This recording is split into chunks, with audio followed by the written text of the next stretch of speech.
बीते कुछ दिनों में कोरोना के नए मामलों की रफ्तार थोड़ी कम हुई है, लेकिन तीसरी लहर का जो डर है वो लगातार बना हुआ है। आशंका जताई जा रही है कि तीसरी जो लहर है वो बच्चों को अपना शिकार बना सकती है। बच्चों में कोरोना का खतरा कितना बड़ा है, कैसे बच्चों को कोरोना से बचाया जा सकता है, और अगर बच्चे कोरोना की चपेट में आ भी जाएं तो उनका ध्यान कैसे रखना है, इन सभी सवालों का जवाब आज आपको मिलेगा। बच्चों में कोरोना के खतरे से जुड़े हर सवाल के जवाब के साथ हमारे साथ मौजूद हैं सीनियर पीडियाट्रिशियन डॉक्टर राजीव सेठ और डॉक्टर सुशील सिंगला। सबसे पहला सवाल, पहले तो बहुत बहुत शुक्रिया डॉक्टर साहब हमारे साथ जुड़े और इस महत्वपूर्ण विषय पर आज चर्चा करेंगे आज हमारे साथ।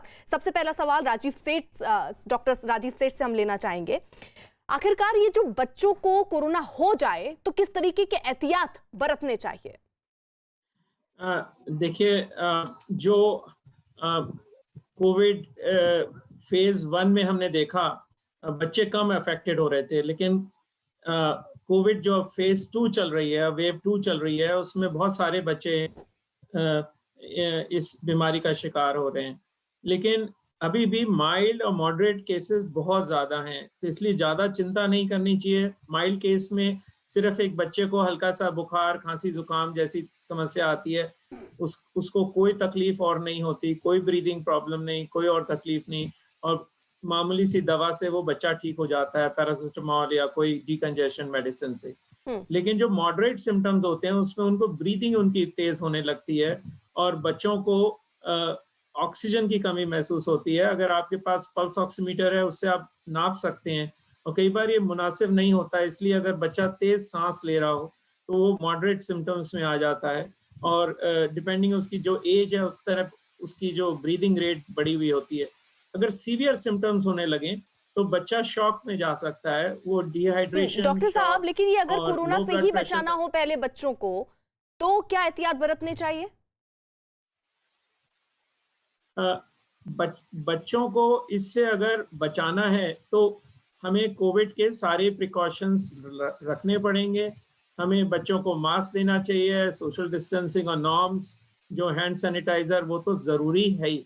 उसके बाद जब हमारे पास बच्चों के लिए वैक्सीनेशन तैयार होगी तब आपको बच्चों को वैक्सीनेशन दिलवानी पड़ेगी। इस समय बच्चों की वैक्सीनेशन का ट्रायल चल रहा है।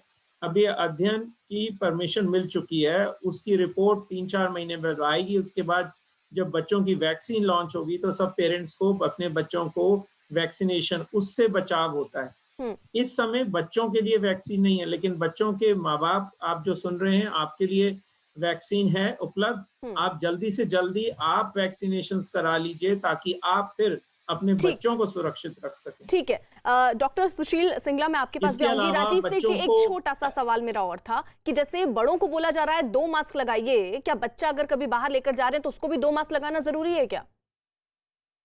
नहीं, बच्चों के 2 साल से कम बच्चों के लिए मास्क रिकमेंडेड नहीं है, क्योंकि डर होता है कि बच्चे के गले में सांस की रुकावट कर सकता है। तो यदि बड़े मास्क लगा के रखेंगे तो बच्चे सेफ रहेंगे, और सोशल डिस्टेंसिंग का पालन करना है। 2 साल से कम के बच्चों के लिए यदि बच्चा कंफर्टेबल नहीं है तो मास्क रिकमेंडेड नहीं है। और अच्छा, कोरोना के क्या लक्षण होते हैं सुशील जी बच्चों में, जो हम पहचान ले कि हाँ बच्चा उसको कोरोना हो गया है? सबसे पहले बात तो बच्चा किसी कोरोना पेशेंट के कांटेक्ट में आएगा, क्योंकि बच्चे आजकल सेकंड वेव के अंदर घरों से निकलना बिल्कुल बंद है। लक्षण जैसे कि जुकाम है, खांसी है, सिंपल फीवर है, बच्चा इरिटेबल हो गया है, चिड़चिड़ा है, दूध नहीं पीता, तो ये लक्षण काफी है आपको सस्पेक्ट करने के लिए। और अभी तक जो फर्स्ट और सेकंड वेव आई है उसके अंदर बच्चों के अंदर माइल्ड सिम्टम्स ही रहे हैं, और जो कि 3-4 दिन के अंदर सिंपल बुखार की दवाई देने से शांत हो जाते हैं। लक्षण, जब बच्चे को चिंता कब करनी है, बच्चा दूध पीना छोड़ देता है, बच्चा पेशाब कम करता है, बच्चा सुस्त हो जाता है, बच्चा खेलना बंद कर देता है, या उसको सांस लेने में कठिनाई होती है, जिसको कॉमन लैंग्वेज के अंदर पसलियां चलना कहते हैं। यदि बच्चे की पसलियां चलती है तो समझो कि समथिंग इज सीरियस और आपको हॉस्पिटल में जाना है। ठीक है। डॉक्टर राजीव सेठ, कोरोना के लक्षण ना दिखे लेकिन टेस्ट पॉजिटिव हो तो क्या करना चाहिए?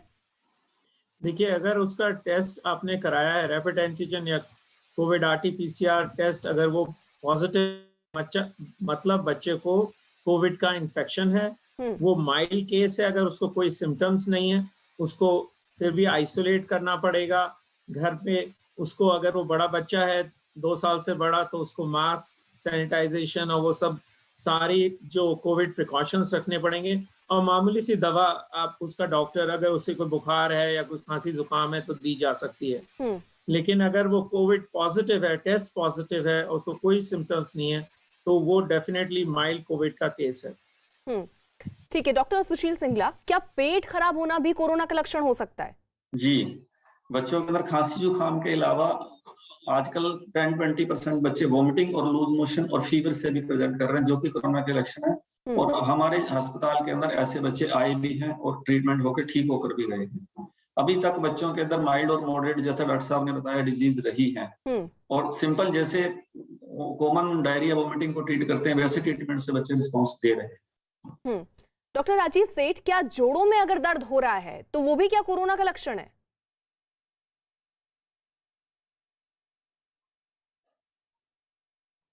तो शायद उन तक आवाज नहीं पहुंच रही है। सुशील सिंगला हमारे साथ है। सर, यही सवाल मेरा आपसे कि क्या जोड़ों में अगर दर्द हो रहा है तो उसको भी कोरोना का लक्षण माने? देखो, छोटे बच्चे, बड़े बड़े बड़े लोग बता सकते हैं जोड़ों में दर्द है, सिर में दर्द है। बच्चे यूजुअली चिड़चिड़े हो जाते हैं या बच्चे चिल्लाने लगते हैं। बच्चों को बताना नहीं आता कि मेरे जोड़ों में दर्द हो रहा है। हाँ, 8-10 साल से बड़े बच्चे बता सकते हैं और ये लक्षण हो सकते हैं। शरीर में थकावट होना, शरीर को अननेसेसरी परेशान होना, फीवर आना, ये लक्षण हो सकते हैं कोरोना के। जोड़ों का दर्द भी होता है, बड़ों में तो कॉमन है। डॉक्टर राजीव सेठ, हल्के लक्षण वाले अगर बच्चों को घर पर ही क्या इलाज करा सकते हैं या अगर हल्के लक्षण भी दिख रहे हैं तो डॉक्टर के पास ले जाना जरूरी है? बिल्कुल। अब तो गवर्नमेंट ऑफ इंडिया ने गाइडलाइंस दे दी है और गाइडलाइंस बड़ी क्लियर हैं कि माइल्ड सिम्टम्स में बच्चा घर पे मैनेज हो सकता है। बच्चे को आइसोलेट करके रखा जाएगा, पेरेंट्स जरूर उसके पास रहेंगे और बच्चे को कुछ हल्की सी दवा, पैरासिटामोल और कंजेशन मेडिसिन दी जा सकती हैं और बच्चे जनरली, जैसे डॉक्टर साहब ने बताया, 4-5 दिन में बिल्कुल ठीक हो जाते हैं। तो उनको घर पे ही उनका इलाज करना चाहिए।